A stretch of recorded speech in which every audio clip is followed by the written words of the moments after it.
Every club. Every day. The Global Sports Podcast Network. Hey everyone, happy Tuesday. Welcome in. It is me, Chris, and with me today, I am not alone, is Nathan. Hey, Nathan. Hi, Chris. Hi, everyone. I hope we're all doing well. I hope we're all doing really, really well. We were just saying, outside of Wolves, yeah, everything is fine. Thank you for asking. But you sound, I can hear that hint of resignation as we know probably where our thoughts and feelings are going to go over the course of this conversation. But yeah, welcome back, people. We spoke on the last episode. Will and I gave our immediate match responses over the 2-2 draw at home to Crystal Palace. Nathan, you weren't there for that. You're busy living life, living large. I don't know. Always well trying. Right, yeah. So before we go any further, I guess everyone wants to know what. Let's run through your feelings from the day. We'll get on to aftermath and stuff later, but the match itself. Well, I'm sure I'm going to provide a really, really unique point of view here, in that I was really, really disappointed. I think there's, I've listened to what you and Will had to say, and I echo so many of the thoughts. I mean, overall, just a disappointing evening. I think there's so many elements that we're just seeing repeated over and over again, and it's a real frustration. And I remember Will mentioning, I think, like some people think it's almost better if we'd have lost that game because Gary O'Neill would have been gone or stuff like this. But to be honest, yeah, it's just I don't even know what to think half the time now. Now I'm just like in a constant state of frustration. And then there's still a part of me that tries to find these little small positives. And I think, there were positives at the weekend again. And it's just frustrating yet again that we're sat here talking about the Wolves as we do and love to do. And we're still winless.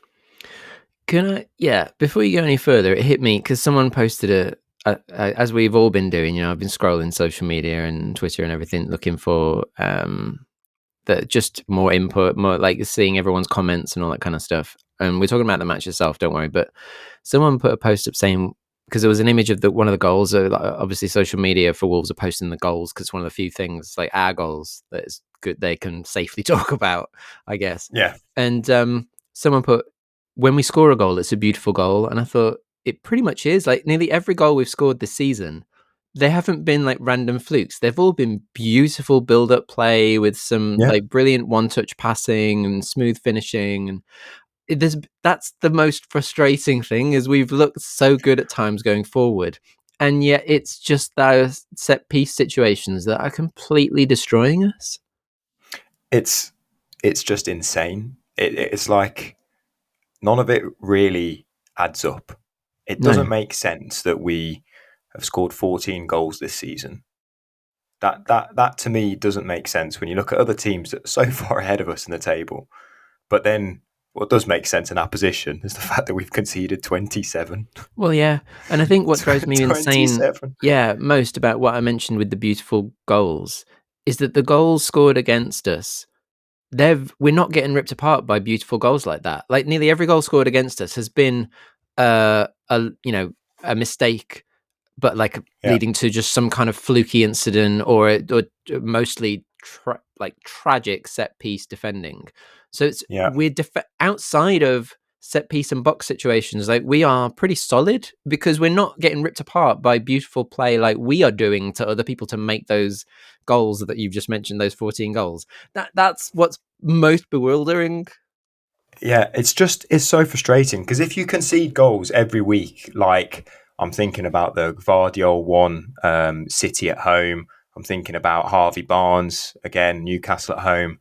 If you concede goals like that, or you're forcing teams to take shots from long range and it's a fantastic strike, you go, fair enough. You can kind of put your hands up. And if you lose in games like that week in, week out, which obviously we don't, but if you did, you'd go, whatever. I can live with the fact that these are all amazing goals that are being scored against us. But, I don't know how many more great goals I can name in the 27 that we've conceded. I think, not as you many. mentioned, so yeah, exactly. So many have come from under nines defending, like literally under nine level set piece defending. Just follow the man that you started with. Like how I don't know. Like this is stuff that when I've done some coaching in the past, it's the basics. It's so simple, but we're just not doing it, and it's not like they've not ironed it out at all. Can I say something else? I know this is like the research today is all social media. I can't help it, people, but because we're all on that freight train. Someone else posted, or I saw someone posting like a thing about Andy Gray talking about people on the post, like going old school and having defenders on the post. And I'm thinking, we are that dire right now. Why don't we do that? Why don't we do that? Literally go old school. We are that bad at set pieces. So put someone on each post, literally put a defender on each post, have put 3 people on the line, the goalie and one on each post, like get everyone back. Yeah. We're that bad. Am I stupid? Am I stupid? No, put 5 on the goal line. Put 5, put 6 of them on the goal line. Do whatever you have to do. I don't think that's stupid at all. I think, to be honest, it's by any means necessary. Stop conceding from corners. I'm doing my utmost here to not come out of any vile language. It's just I saw, concede from corners. Do whatever you need to do, but just stop it. Yeah, I just watched this video of like, goals scored in like the 80s and 90s, and there was always like 2 people, like one on each post. And I was just watching it thinking, given our situation, given the goals trickling in from every set piece, I just sat there like, why don't we put someone on the line? That was all I could think during the entire video. And yeah. I don't know. Well, it was, I don't know, this set piece specialist coach that we got rid of. Maybe, he was one that brought in all these new ideas. Maybe we should just revert back to the days where, as you say, there was no set piece coaches. It was, put a good ball in, try and get it on the head of your biggest bloke, and hopefully he wins the header against their biggest bloke. That was just the way it went. And well, yeah. Teams aren't coming up with these crazy set piece tactics either. They're just lumping it in the box and it's going to an unmarked man, or they're winning the flick on and it's going again to an unmarked man. It's not like they're coming up with this mastermind of like 3 passes leading from a corner that have threaded through our centre halves and they've managed to score some crazy flick. They're just lumping it in. Yeah. Yeah, they really are. Yeah. And I tell you what, though, because speaking of, the big man in the box, Strand Larsen mentioned at the weekend, I thought his finish was fantastic given the pressure of the game, the situation. He had a lot of time to think about what to do. Again, in football terms, a lot of time to think about what to do, and almost looked like it was going to get caught under his feet, and then managed to slip it between the goalie's legs, and was just so calm.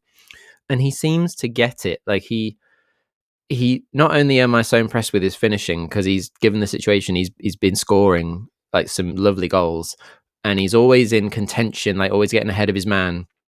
When he scores, the way he is with the crowd and the way he wants the ball back, and he's eager, like he looks like he gets it, and I just feel sorry for him because there's a few like that though. I do feel there's a few in the squad that. But what I mean specifically is not just because of the performance in relation to the situation, but because he signed for us in the summer. And like, it's like, what did I, he must be thinking, what did I walk in? What have I committed to? What have I walked into? Because he's doing his job. And yes, he is. Yeah. He's doing it consistently well, right? He's been putting in very good performances. Consistent performances throughout the season, given what he's been having as service, right? And yet again, he's there to finish, and 4 goals this season already, I think it is. Yeah. It's impressive stuff for the position that we're in and the way that we're playing. He's been very good. But I've kind of deviated you off a little bit with some of my own remarks. But any more specific thoughts from yourself on the match, whether it's the Palace goals or we've discussed just the trauma of set pieces, our other goal, or just the play, the tactics, the substitutions? Not like no crazy thoughts on it. I know people were kind of, I don't know, rattled a little bit by O'Neill's substitutions in the second half. But personally, I didn't think they were like crazy out the blue. I thought it was kind of like something needs to change, and it's like, we're 1-0 down. Something has to change. So I don't have a major issue with him rolling the dice. Obviously, what he's kind of reacted afterwards. So I don't know if he's actually reacting to the crowd, and then I'm sure we'll get onto the post match stuff as well. But nothing else really. No, I just thought again it was like, and it's bound to be, but it's just that it felt again like a massively emotional performance. And I think that there's many times this season where this emotion that we're bringing into games is clouding a lot of the judgment. Like, I do love the fact that Strand Larsen is so cares so much about it all, and I think most of the players do. But I think it does sometimes impact us negatively when we can't keep cool heads in our own box. And I know we'll talk again about the set pieces, but it's like the communication between Sarr and Strand Larsen there. Yeah. It's just, I don't know who's at fault there. Obviously I don't think there was a mic close enough to pick up if there was a shout from Sarr. But regardless, that is a set play. That means that the ball is starting off without moving before the refs whistle. So everyone has a chance to gather their thoughts, get their position, set up defensively, and then make the right decisions from there onwards. Unlike every other moment in the game, where ironically Strand Larsen has a cool head when he needs to finish, but when he's had like a moment before a set piece, it's the same for all the other Wolves players this season, they've not been able to keep that cool head and make the right decisions. And it's just frustrating, Chris. Yeah, no, it is frustrating, and whilst I respect the fact that, he whether you see it as his fault or not, he apologized in one of the post matches I saw. He said it was his fault, and he apologized and you could see he felt terrible for the situation. Yes, yeah. He's not a defender, but he does his best when he gets back there because he knows he's the big guy. He's got to try and get his head on the ball most of the time, and usually he does okay. But yeah, the mix-up was ridiculous because Sarr's just left him no man's land at that point. But even then, Totti, I think, was the nearest to, I forget the name of the defender that scored for Palace on that one. Chalobah, I believe. Right. Chalobah, yeah. And but if you watch as he runs towards him, he doesn't block the line of sight to the goal. He's kind of like, when you're the defender, right? You put yourself between the goal and the ball, and that close proximity to the goal line as well. And he kind of is running at him and almost runs like slightly offset to him, so he can still see the goal, and he doesn't shimmy into the front of the space. Like, he's leaving that lane open, and it's just simple things like that. Just move over, just block the line of sight, because then he has to make another decision, whether it's to cross it back into the, lift it back over everyone else, or play it out, or whatever it is, or just rebound off him. But he doesn't. He's kind of offset. So there's there's so many other impacts and moments in it as well. It's crazy. Yeah. And it all comes back to basics, right? Basics of defending is get between the attacking player and the goal, beat goal side, follow your man, and challenge. If you get beat in the air, if you get beat because the guy's out jumped you and it's a fantastic ball in, and you've done the best you can to get up, and he might be bigger than you or whatever, and you try to put him off, then you go, all right, fair enough. You've done everything you can do in your power to stop that. But when it's situations, and even, go back to the second goal, it's, Guedes' job with their captain, Guehi, at the back stick. He's obviously, he's not been matched up with their centre-half to try and win that header. He is simply there to put the centre-half off, to obstruct his run into the box, to stop him from having any momentum going into attacking the ball.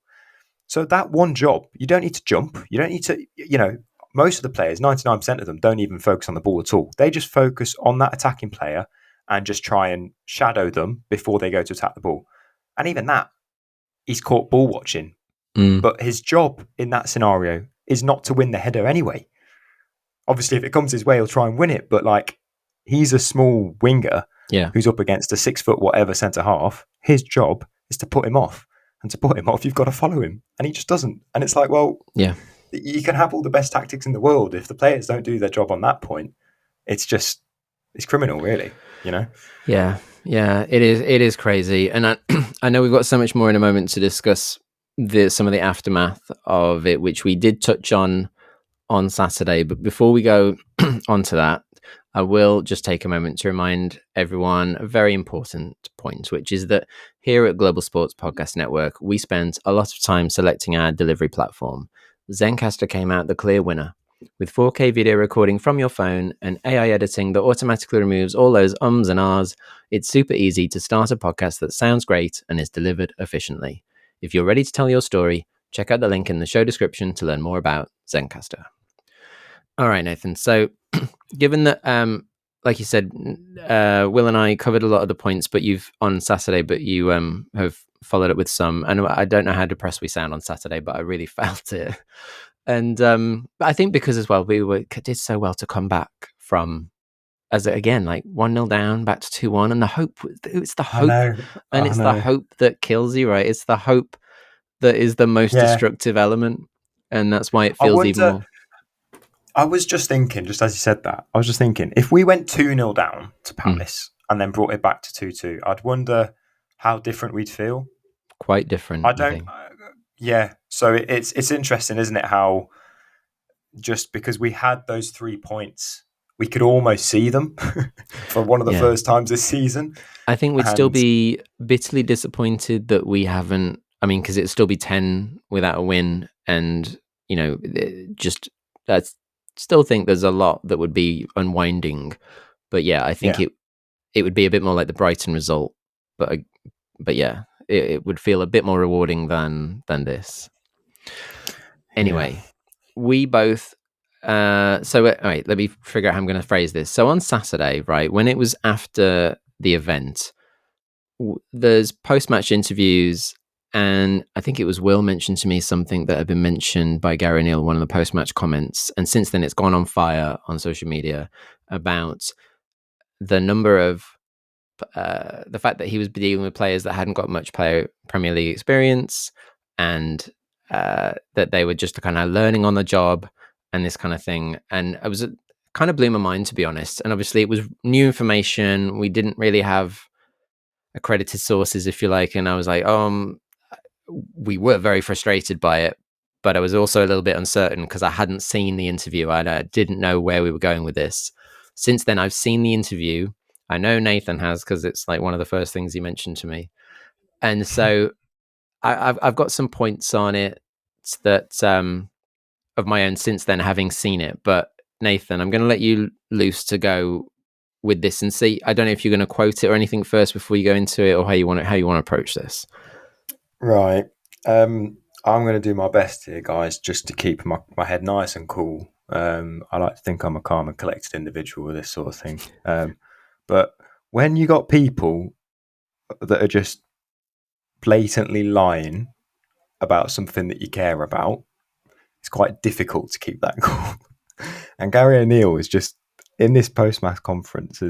I don't have the exact quote, so maybe Chris will be able to back me up right afterwards. But basically, we're saying, I'm not cherry picking, players that have hundreds of Premier League appearances. He's referring to his summer transfer window, and that he's saying that pretty much all of his dressing room haven't had much experience, and it's difficult for them to learn on the job almost. And it's like, well, hang on, Gary. Like you're referring to the team that he's started in that game. Jose Sarr in goal, Craig Dawson at centre half. You've got players like Lamina made appearances there. You've got Cunha, Semedo, Aït-Nouri.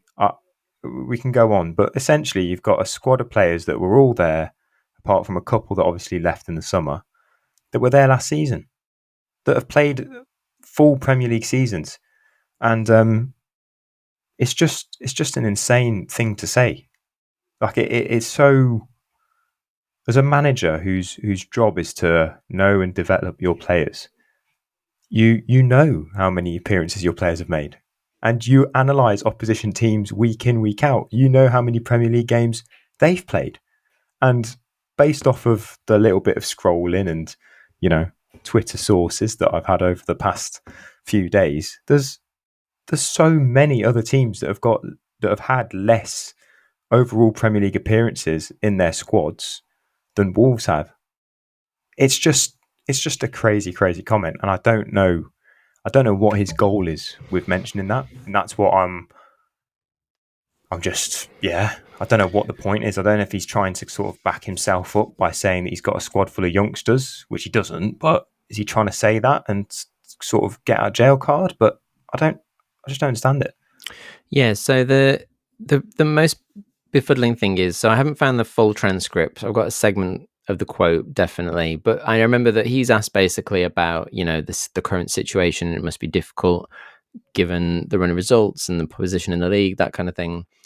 He then goes on to state about how we weren't out there in the summer buying Premier League players with like 200 match experience and that kind of thing. We bought younger and experienced players. And the first part of that, I was like, okay, I get that, because that technically is true. We didn't go out and buy lots of experienced Premier League players. We did buy some younger ones. And I was thinking in that bit, but we're not playing those guys. Those aren't the guys we're playing anyway, because they're the guys we actually want to see more of, because we've hardly seen some of them, like Rodrigo Gomez, who vanished after like a game and a half. And the rest of the quote is, all of that dressing room has basically not played many games in the Premier League, and we are trying to help them learn on the toughest stage. And it's the fact he said after the bit about buying younger players, which, yes, we did buy mostly a bunch of younger players. I'm going to give you mostly, in the likes of Forbes, Rodrigo Gomez, Pedro Lima. Like, there's a bunch of young. I probably go on, but there's a bunch of younger players in there. And Strand Larsen, even though he's a little bit older, what is he, 24 or something? But again, not played in the Premier League, even though he's experienced in elite, like an elite level.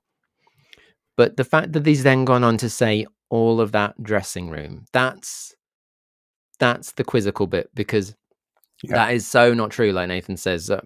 And I've been Mr. Optimistic. I was so happy going into the season. I'm feeling confident.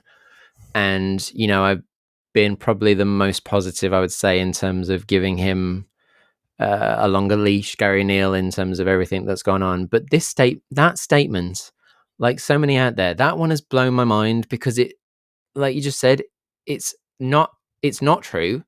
He must know factually that is not true. I mean, we mentioned the other day, like Mario Lemina alone has already played in the Premier League even before Wolves. And Semedo's been here for years. Like Jose Sargos has been here for years. The number is just astonishing. Jose Sarr is, I think, 113 games. Semedo 139. Dawson 297. Aït-Nouri 108. They're big numbers, and he's saying that they're inexperienced. That screams of someone with nothing, like with just desperation, looking for an excuse. There's no other way around it. I don't see anything else other than it being a desperate excuse thought of in a split moment. He probably even realizes afterwards, like, either what did I say or where the hell did that come from? But that is a flagrant lie and just a screaming like call for help. Yeah, absolutely. I think, I don't know if it was last week or the week before, when he was mentioning about, only having 3 fit senior centre halves and talking about that whole back 5, back 4 debacle. That one, you kind of go, right, well, we don't, as Wolves fans, we don't know exactly who's making all of the calls in the transfer window. We don't know exactly how this season is kind of, how we've gotten into the starting blocks. We don't know if it's all Gary O'Neill, Matt Hobbs, how much Jeff Shee has an influence on it. But this is another level of interview. Like it's like and I saw this tweet today and I thought it was bang on the money. It's a Dean Saunders level quote. And well, look, for the listeners out there that are familiar with some of Dean Saunders' interviews, it's not great. Not great at all. Yeah, as I say, I've been probably, like I say, I've been the one giving him the most leeway so far, and I'm not going to say, like, the thing is, I don't have the alternative. I don't know who the alternative is, And I presume, as we haven't heard anything now, you've got to think if we lose to if we don't beat Southampton, I don't see even how the Wolves higher ups can say that he's not going. I mean, I don't understand after these comments, after this run of form, and after that's surely because we mentioned in the episode that's right before an international break. That's your moment. If the Southampton game doesn't pan out, that's the moment. And if that's not the moment, then he's just not going. He's going to stay all season. I don't see how. I don't see him going if he doesn't go after Southampton. If that's not a win and he doesn't go, surely he's staying. Yeah, I think this situation is just making me think back to when Mick McCarthy got the sack, and slightly different times, obviously different owners, but they had no plan in place for when they got rid of Mick McCarthy, and they got rid of him just because the results have been so bad that something had to be done or had to be seen to be done to get some change. I agree with you on the point that if we lose to Southampton, something needs to be done, right? But I don't know how much I trust our ownership to have had something lined up properly. And I don't know if they're just going to just sort of as a knee-jerk reaction go, right, he's gone, but then all of a sudden, what is it? Is it Derry that steps in as Sean Derry steps in as first team coach? But then how different is that going to be? He's obviously, if you're saying that the coach at the minute isn't good enough, he's part of that. So then you just got another Terry Connor situation. Yep. And we don't want that again. So It's like, if they're going to get rid of him, okay, fine. But don't just get rid of him just because that's what we're crying out for and we're trying to find a scapegoat. The problems, I think, run a lot deeper than just Gary O'Neill, which is obviously a bigger issue. Yeah, for sure. And that's why I said I don't know what the answer is. Obviously, in the long run, it's someone else. But all I know is right now, that statement, that was like I suppose, the what's the word? The term I'm looking for. My brain is not working, Nathan. But like that's the straw that broke the camel's back. Yes. Because it just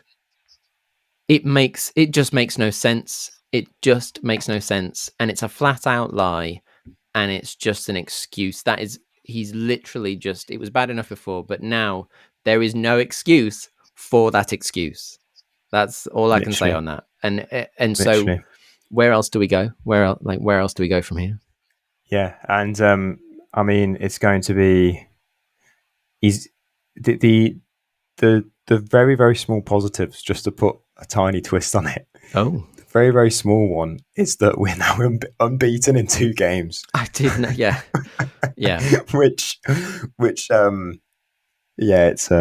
it's we're a bit of a laughing stock, really, to be honest. If that's, maybe that's why he's still here, right? That's the maybe we're, that's what we're going for. But yeah, the stats on sort of the amount of days and games it's been since a win, and we're getting those sort of fed into us on a daily basis now from all the mainstream media, and it's I mean, I've got a few of them written down in front of me here, but it's been 191 days since our last Premier League win.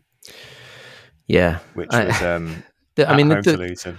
Can I just say to anyone out there that is listening, the amount of stunning tweets I've seen is glorious. I mean, some, don't get me wrong, some are, I think you need to be, how do I put this? I don't want nasty, harsh language or any, I don't want abusive. I don't like when people are just, even whatever you think, there's a line. I think there's a line. Some people go a little bit too far.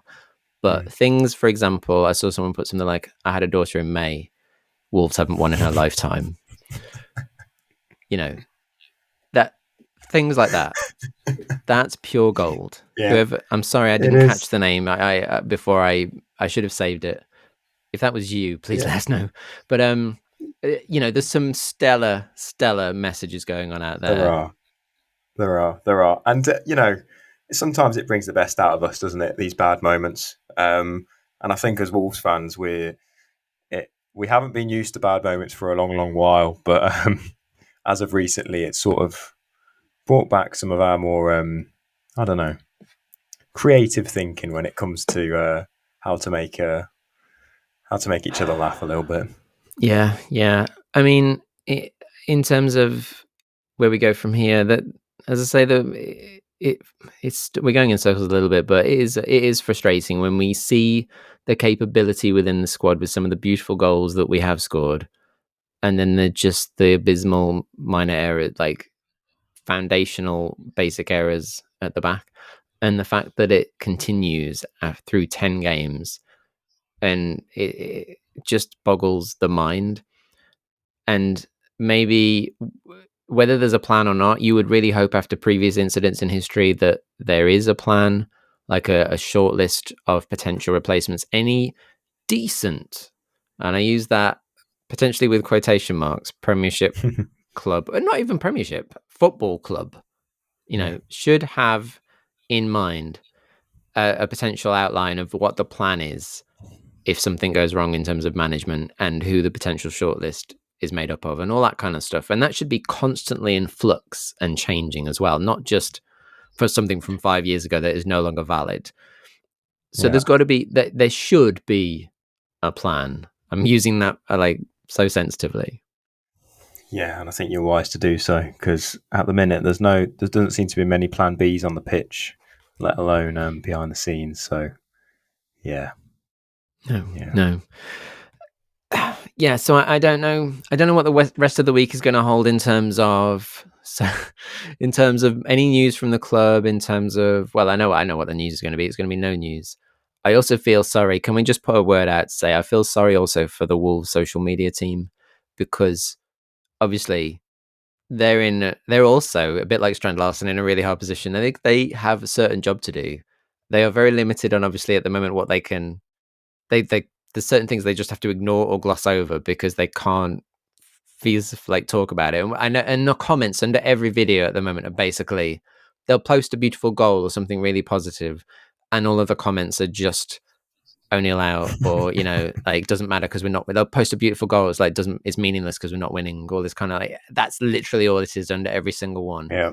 And there's a part of me that when we spoke about social media from players, and when I was like, this is not, I'd rather they just do their talking on the pitch. There's a certain point where social media from football clubs annoys me as well, and I almost wish they'd just stop. Like, just there's certain times when your agreed quota or whatever you do is like 3 posts a day on whatever platform.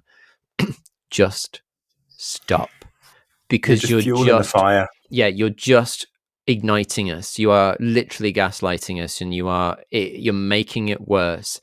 And I know that it's your job, but someone who controls social media, stop. Like, if there's something important, share it. But there's some weeks, like this week, where you just almost need to batten down the hatches and just do the basics. A blackout. Blackout.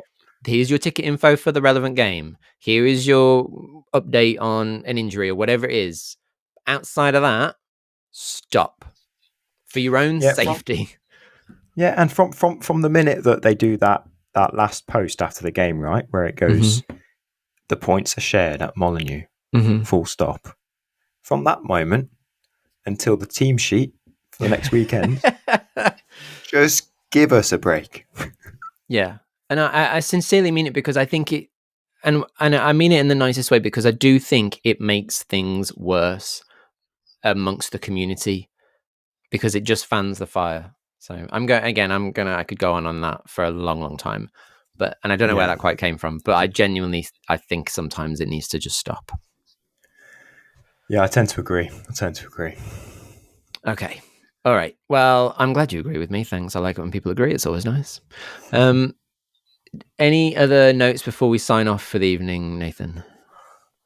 No. I think I could talk for longer, but it's probably just going to be recycling the same thoughts. And for the health of everyone listening, I don't wish that. So I think I've said my piece for today. All right, cool. Well, we're going to move into the night and vanish into yonder. But just remember that out of darkness cometh light, even when you're 20th in the Premier League. Take care, everyone. Every club, every day. The Global Sports Podcast Network.